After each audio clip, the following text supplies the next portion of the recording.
The night of November 24, 1943, was darker than death itself in the waters off the Gilbert Islands. Lieutenant Commander Samuel Morrison stood on the bridge of the USS Sculpin, his hands gripping the cold metal railing as waves crashed against the submarine's hull. He didn't know it yet, but hidden in the torpedo room below him was a weapon so secret, so revolutionary, that it would change the course of naval warfare forever. The Mark 18 electric torpedo. Silent, deadly, invisible. But this isn't Samuel Morrison's story. Not entirely. This is the story of a weapon that terrified the Japanese Imperial Navy more than any aircraft carrier, more than any battleship. A weapon that could sink an entire fleet without ever being seen, heard, or detected until it was far too late. The year was 1943 and America was fighting a war on two fronts. In Europe, Allied forces were pushing back against Hitler's armies. But in the Pacific, a different kind of war was being fought. A war beneath the waves. A war of shadows and steel. The Japanese Empire controlled vast stretches of ocean, and their merchant fleets kept their war machine alive, transporting troops, supplies, and oil across thousands of miles of hostile waters. American submarines were the hunters in this dark ocean. But they had a problem. A deadly, frustrating problem that was costing American lives and letting Japanese convoys slip through their fingers time and time again. The Mark 14 torpedo. On paper, it was supposed to be America's premier underwater weapon. In reality, it was a nightmare. The Mark 14 ran too deep, missed its targets, failed to explode on impact, or worse, exploded prematurely, giving away the submarine's position and bringing down a rain of depth charges that crushed men and steel alike in the crushing depths. Captain Richard O. Kane, who would later command the USS Tang, once said that firing a Mark 14 was like rolling dice with your life. You never knew if the weapon would save you or kill you. Submarine commanders were sending desperate messages back to Pearl Harbor. The torpedoes don't work. Fix them or give us something else. But the Navy brass, sitting safely in their offices thousands of miles from the combat zone, refused to believe their precious weapon was flawed. Men died because of that arrogance. Submarines like the USS Wahoo, the USS Grunion, the USS Argonaut, went down to the bottom of the Pacific, their crews entombed in steel coffins, because their torpedoes betrayed them at the moment they needed them most. But in the dark halls of the Naval Torpedo Station in Newport, Rhode Island, a small team of engineers was working on something different. Something revolutionary. They called it the Mark 18. The Germans had already proven the concept with their G7E torpedo. Electric propulsion. No exhaust trail. No bubbles rising to the surface to give away the submarine's position. Silent running. The Japanese called the wake of a conventional torpedo the white line of death, because once you saw it, you had seconds to react. But an electric torpedo? It left no trace. No warning. Just sudden, catastrophic destruction erupting from nowhere. The Mark 18 was America's answer. But it was more than just a copy of German technology. American engineers had improved the design, increased its range, made it more reliable. By late 1943, the first Mark 18 torpedoes were being loaded onto American submarines with strict orders. This weapon is classified. You don't talk about it. You don't write about it in your patrol reports unless absolutely necessary. And you sure as hell don't let one fall into enemy hands. Commander John Cromwell of the USS Sculpin knew all about the Mark 18. He'd been briefed on upcoming operations, on secret attack plans, on the locations of American submarines throughout the Pacific. He carried more classified information in his head than any other submarine officer in the fleet. And on that dark November night in 1943, as Japanese depth charges rained down on his crippled submarine, he made a choice that would earn him the Medal of Honor. The Sculpin had been hunting a Japanese convoy when a destroyer caught them on the surface. The submarine crash-dived, but not before taking severe damage. Water poured in through ruptured seals. Electrical systems sparked and died. The depth gauge spun wildly as the submarine plunged deeper, deeper, toward the crushed depth where the ocean's pressure would collapse the hull like a tin can. Commander Cromwell gave the order to surface. It was suicide, but staying down meant everyone would die. As the submarine broke through the waves, Japanese shells tore into her hull. Men scrambled through hatches, abandoning ship as their home for months became a death trap. But Commander Cromwell didn't leave. He stood in the control room as water rose around him, knowing that if the Japanese captured him, if they tortured him, he might reveal the secrets of the Mark 18, might give away the positions of other American submarines, might cost hundreds of American lives.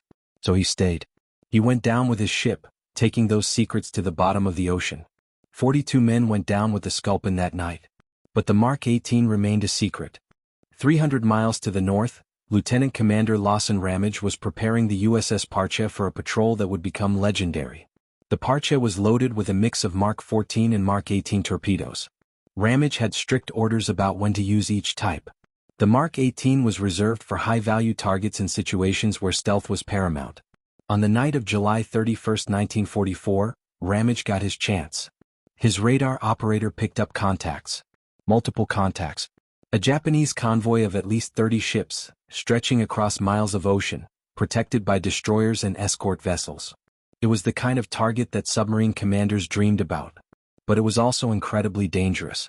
Attack a convoy that size, and you'd have every destroyer in the fleet hunting you. Ramage made his decision. Surface attack. It was audacious, almost insane. Submarines were supposed to attack submerged, hiding in the depths. But Ramage knew that on the surface he could maneuver faster, reload faster, and most importantly, use his Mark 18 torpedoes without the telltale wake giving away his position in the darkness. The Parcha charged into the convoy like a wolf among sheep. Ramage positioned his submarine between two columns of merchant ships, so close that Japanese gunners couldn't fire without hitting their own vessels. And then he started firing. The first Mark 18 left the tube with barely a whisper. In the torpedo room, men held their breath, counting the seconds. 43, 44, 45. An explosion lit up the night as a Japanese tanker erupted in flames, its cargo of aviation fuel turning it into a floating inferno. Reload. Ramage's voice was calm, controlled, even as chaos erupted around him. Japanese searchlights swept the water. Escort destroyers raced toward where they thought the submarine might be, but Ramage was already moving, already lining up his next shot. Another Mark 18 launched. This one struck a transport ship carrying troops and ammunition. The explosion was so massive it lifted the ship out of the water. When it came down, it broke in half, both sections sinking within minutes. 1,200 Japanese soldiers went down with her. For over 3 hours, Ramage and the Parcha danced through that convoy, firing torpedo after torpedo, sinking ship after ship. The Japanese couldn't see them, couldn't hear them, couldn't figure out where the attacks were coming from. Every time a destroyer raced toward the Parcha's last known position, Ramage would already be gone, repositioning for another attack. By dawn, the ocean was littered with burning wreckage. 5 ships sunk, 3 more damaged so badly they'd never reach port. Over 3,000 tons of supplies, weapons, and ammunition sent to the bottom. And the Parcha slipped away without a scratch. Lawson Ramage would receive the Medal of Honor for that night's work. But the Mark 18 was just getting started. In the fall of 1944, Commander Eugene Fluckey took command of the USS Barb. Fluckey was known throughout the submarine force as a man who took calculated risks, who pushed his boat and crew to the absolute limit. When he learned about the Mark 18, he saw its potential immediately. Fluckey's patrol reports from that period are still partially classified, but we know he took the Barb into some of the most heavily defended waters in the Japanese Empire. Places where other submarine captains feared to go. The Sea of Okhotsk, the Kuril Islands, even into Japanese harbors themselves. On January 23, 1945, Fluckey did something that had never been attempted before. He took the Barb into Namquan Harbor on the coast of China, a harbor so shallow and so heavily defended that it was considered submarine-proof. Japanese merchant ships sheltered there, believing they were safe from American submarines. They were wrong. Fluckey navigated through a minefield in the dark, using nothing but his charts and his nerve. He brought the Barb to within 1,000 yards of the docks, so close that his crew could see Japanese soldiers walking along the waterfront. And then he fired every Mark 18 torpedo he had. The first torpedo struck an ammunition ship. The explosion was so powerful it shattered windows 5 miles away. The second and third torpedoes hit cargo vessels loaded with supplies for Japanese forces in China. The fourth struck a tanker and burning oil spread across the harbor, turning it into a lake of fire. Japanese shore batteries opened up, shells screaming through the darkness. Depth charges detonated in the shallow water, each one threatening to flip the Barb over or crack her hull. But Fluckey calmly ordered full speed ahead, racing back through the minefield, through the gauntlet of fire, and out into the open ocean. Behind him, Namquan Harbor burned for 3 days. The Japanese Naval Command was in a panic. How were American submarines penetrating their defenses? How were they striking without warning? Intelligence reports from captured American airmen were analyzed. Radio intercepts were studied. Nothing. The Americans had somehow developed a ghost weapon. Vice Admiral Takasu, commander of Japanese naval forces in the Northern Pacific, issued a directive to all ships: assume you are under attack at all times in open water. Conduct constant depth charge patterns. The Americans have a weapon we cannot detect. But it was already too late. The damage was done.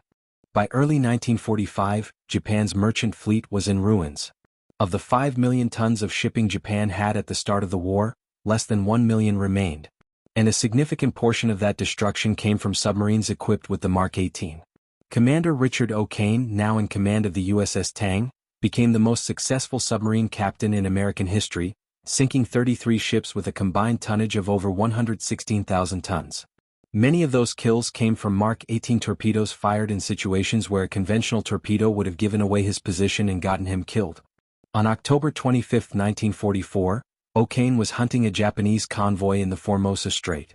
The Tang had already sunk 2 cargo ships when a third convoy appeared on radar. O'Kane pursued, firing Mark 18 after Mark 18, watching through his periscope as each silent killer found its mark. But the Tang was running low on torpedoes. O'Kane had 2 left. He fired them both at a transport ship carrying Japanese reinforcements to the Philippines. The first torpedo ran true, striking the transport amidships. But the second torpedo malfunctioned.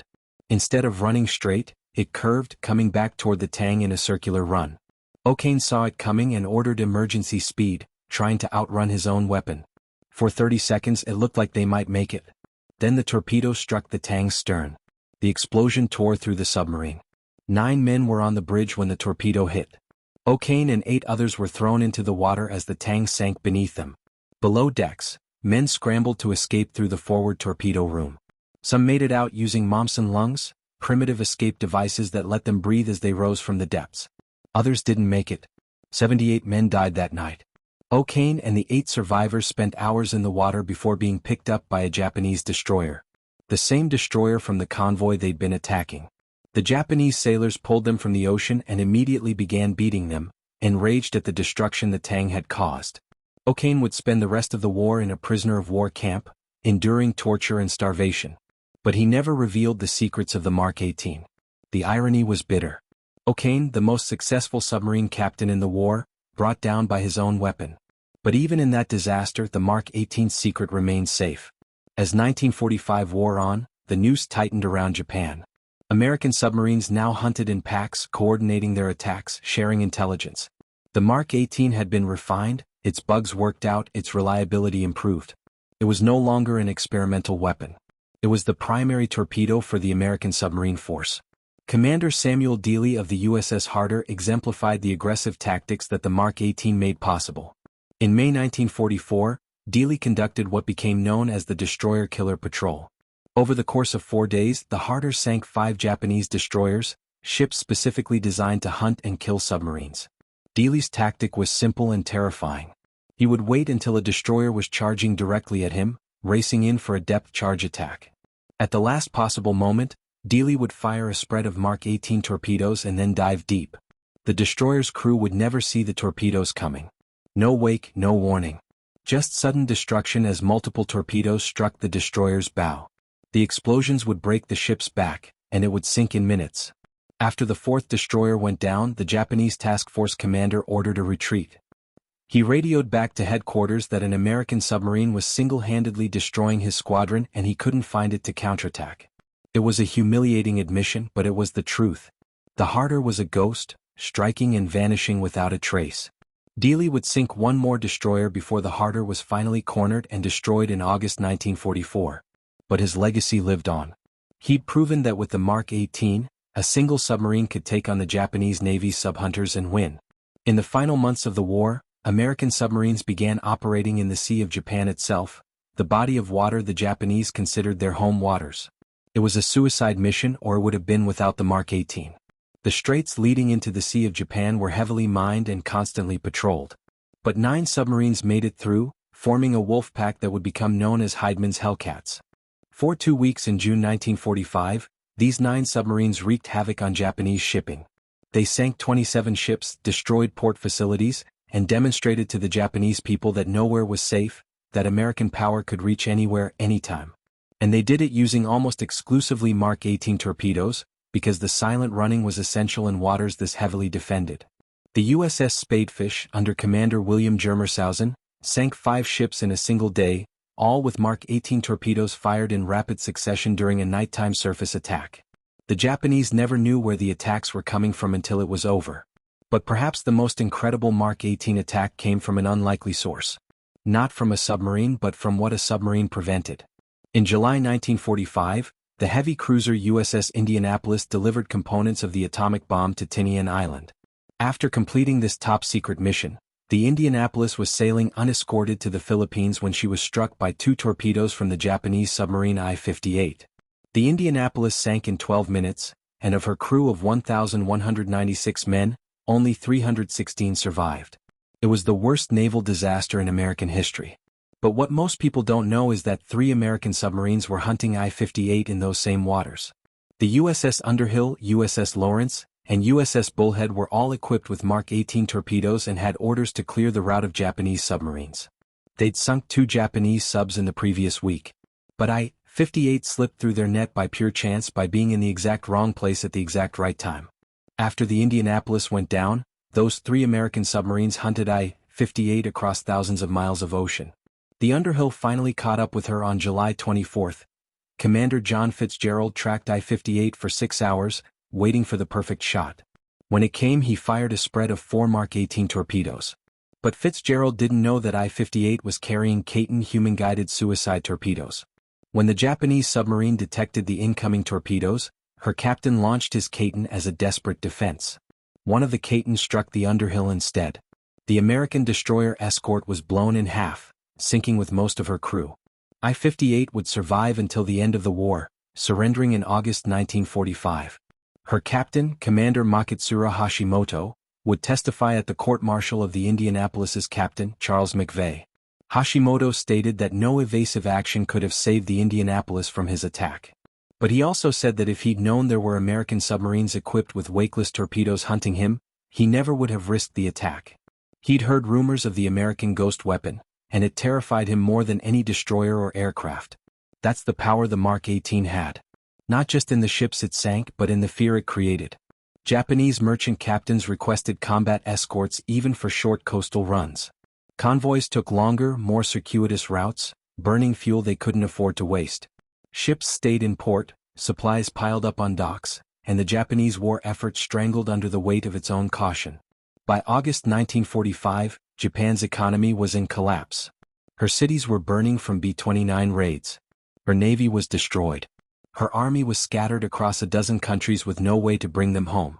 And her merchant fleet, the lifeblood of an island nation, had been reduced to a handful of coastal vessels too terrified to venture into open water.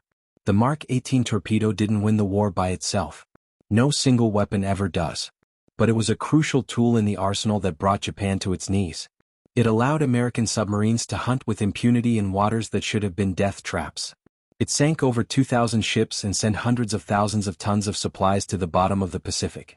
It killed thousands of Japanese sailors and soldiers who never heard the weapon that ended their lives. And it saved American lives. Submarine crews who would have died using the faulty Mark 14 came home to their families because the Mark 18 worked when they needed it most.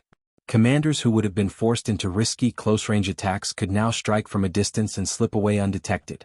The men who designed it never received public recognition. The torpedo itself remained classified long after the war ended. Even today, some aspects of its design and deployment are still restricted. But the submariners who used it knew its worth. They knew that every time they loaded a Mark 18 into a torpedo tube, they were carrying a weapon that gave them a fighting chance in the most dangerous service in the United States Navy. Commander Eugene Fluckey, who survived the war and retired as a rear admiral, once said, "The Mark 18 was the great equalizer. It turned every submarine into a ghost ship.